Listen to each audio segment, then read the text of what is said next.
Hey guys, today I'm going to give you a quick rundown on how to give your airbrush a cleaning. I've been using acrylic paint, and I've found that one of the best cleaners you can use is just cheap, basic windshield wiper fluid.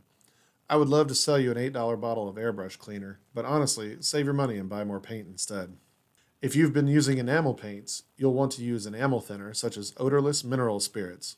For lacquer paints, you would use a lacquer thinner or a branded product such as Mr. Hobby Tool Cleaner.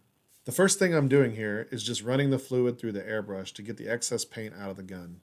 You can use a Q-tip to wipe down the areas that have a lot of paint buildup, and then run a little bit more cleaner through until it's coming out clear with no paint color left. That should be good enough if you're just switching between paint colors, but if you're done for the day and you want to do a deep cleaning, you'll need to break down your airbrush, which can be a bit daunting if you've never taken one apart before. The first piece I'm removing is the needle guard. After that, you'll want to unscrew the handle and set those aside.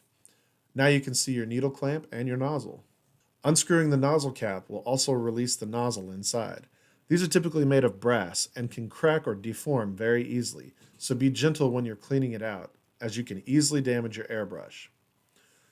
To get the needle out, you'll need to unscrew the needle clamp and push the needle forward to remove it. If you pull the needle back into the airbrush, you risk pulling paint into the gun and onto the trigger mechanism, which is not a good thing, so try to always push the needle through the front when you're breaking it down to clean it.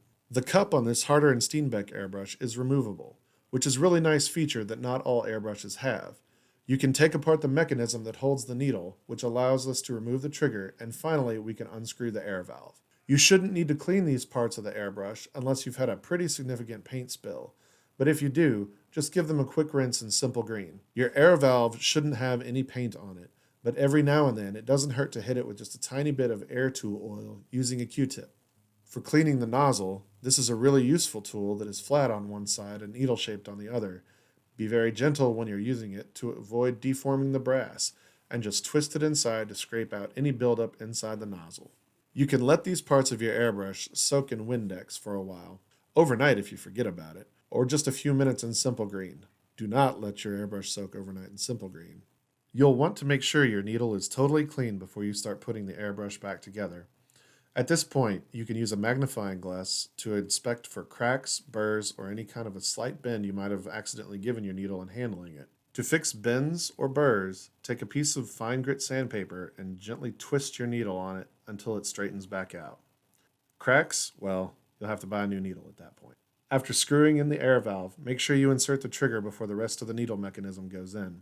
Make sure it springs back after you push it down, and go ahead and replace the nozzle, nozzle holder, and the needle cap. The only way to put the needle back into the airbrush is to insert it from the back of the gun. You should be able to just tap it in, but be careful not to force it or you risk damaging the needle tip. If your needle feels jammed or sluggish, you might want to use a small amount of oil to help smooth the action out. Finally, put the needle guard back on the front and handle onto the back, and you'll be reassembled and ready to go. Thanks for tuning in. Let me know if you have any questions, and I'll see you next time here at Hard Knocks Games.